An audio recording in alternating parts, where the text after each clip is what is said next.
আমার সাথে আজকে যে দুইজন আছে ওনারা কিন্তু হচ্ছে একটু আগে ভিডিও করতেছিলেন, তো হঠাৎ করে একটু অন্যরকম দেখে মনে হলো যে তাদের সাথে একটু কথা বলি। তাদের সাথে কথা বলবো, বিনোদন হবে, আনন্দ হবে, আপনারা পাশে থাকবেন। আশা করি পুরো ভিডিওটি দেখবেন, ভালো লাগবে। আসসালামু আলাইকুম। কেমন আছেন আপনারা? এই তো আলহামদুলিল্লাহ ভালো। আপনি? আলহামদুলিল্লাহ ভালো। মানে আপনাদেরকে দেখে আমার মনে হইলো যে একটা ভিডিও করি আপনাদের সাথে। তো এই যে আপনারা ড্রেস আপ গেটআপ করছেন, এটা কিন্তু একটু অন্যরকম, তাই না? হ্যাঁ অবশ্যই অন্যরকম, কিন্তু আমরা বিনোদন দেওয়ার জন্য আসছি। বিনোদন দেওয়ার জন্য শাড়ি পরতেন আপনার, এটা কি ড্রেস? এটা শাড়ির মতোই লাগতেছে, আবার অন্যরকম দেখা যাচ্ছে। এটা হচ্ছে কি লেহেঙ্গা। লেহেঙ্গা? আপনার এটা কি ড্রেস? হ্যাঁ এটাও লেহেঙ্গা। দুটো দুই রকম লেহেঙ্গা কেন আবার? দুইটা দুরকম, সবগুলো তার একরকম হয় না, ভিন্ন ভিন্ন লেহেঙ্গার বিভিন্ন ডিজাইন আছে না? ডিজাইন আছে। আচ্ছা, বুঝতে পারছি। আপনারা মানে থাকেন কোথায়, করেন কি যদি একটু বলতেন? আমরা থাকি হচ্ছে ভালুকা, গার্মেন্টসে জব করি, আর পাশাপাশি একটু বিনোদন। আপনারা জব করেন? হ্যাঁ আমি কিন্তু এই প্রথম মনে হয় এরকম মানুষ দেখলাম যারা আসলে জব করে। নর্মালি কিন্তু আপনাদের মানে এরকম যারা আছে তারা কিন্তু জব করে না।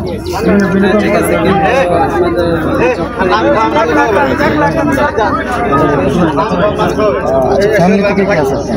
আমার ফ্যামিলিতে আমি আর আমার মা। আচ্ছা আচ্ছা, আপনার আমার বাবা মা ভাই বোন সবার সাথে থাকেন? সবার সাথে থাকতে সমস্যা হয় না? ওনারা আমাকে অনেক ভালোবাসে। এমনি সংসার জীবনের যদি কথা বলি, সংসার জীবনে প্রকাশ করা এরকম কিছু হয়। হ্যাঁ, কোনো সম্পর্ক নাই, রিলেশন, প্রেম, ভালোবাসা এটা না? সত্যি বলেন, মিথ্যা বলে লাভ নেই, পরে বয়ফ্রেন্ডকে বাপ গার্লফ্রেন্ড রাগ করবে। অনেক আগে করছিলাম। এখন নেই। আপনি? আমি রিলেশন ছিল, এখন নাই কেন? রিলেশন থাকে না কেন? কি করছেন, কি কারণে চলে গেল সে? আপনি আগে বলেন। চলে যাওয়ার তো অনেকই কারণ থাকে না, এটা না হয় secret থাকে। না, আপনাকে ছেড়ে যাওয়ার একটা কারণ বলেন, যে কেন ছেড়ে যায় আসলে প্রিয়জন, কেন তার প্রিয়জন? একসময় তো প্রিয়জন ছিল, তাই না?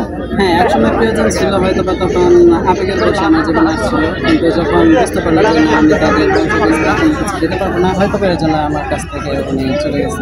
মানে আবেগের বসে আপনার সাথে ভালোবাসা হয়েছিল, বিবেকের বসে চলে গেছে, এরকম বলতে হবে। বলতে পারেন। আর আপনার সাথে রিলেশনটা কেন মানে টিকলো না? আমি আর কি বলবো, বলেন কেন ঠিক নেই, বলেন। সে যাওয়ার সময়, আপনাকে ছেড়ে যখন চলে গেল সেই মানুষটা, সে যাওয়ার সময় কি বলেছিল? আসলে মানে আমার সাথে ভালোবাসার রিলেশন করেছিল, আমিও করেছিলাম, কিন্তু ও আমাকে ভালোবাসে না, আমার টাকাকে ভালোবাসছে। আপনার টাকা দেখে সে আপনার মায়ায় পড়েছিল? আপনি কি টাকা পয়সা তাকে দিয়েছেন? অনেক টাকা দিয়েছেন? অবশ্যই দিয়েছি। কি পরিমাণ টাকা নিয়ে আপনার কাছ থেকে ছেলেটা চলে গেছে? 2-2.5 লাখ। 2-2.5 লাখ? অনেক টাকা। 2-2.5 লাখ টাকার মতো ওরে আমি দিছি। এই একটা ভুল মানুষকে এত টাকা দিয়ে দিলেন হঠাৎ করে, কেন? কি মায়া দেখাইছিল? আমাদের মতো মানুষ যারা আছে ওরা কিন্তু মানে সহজে সবাইকে বিশ্বাস করে, কিন্তু মানে কেউ সেই বিশ্বাসের মর্যাদা রাখতে পারে না। কেন রাখতে পারে না?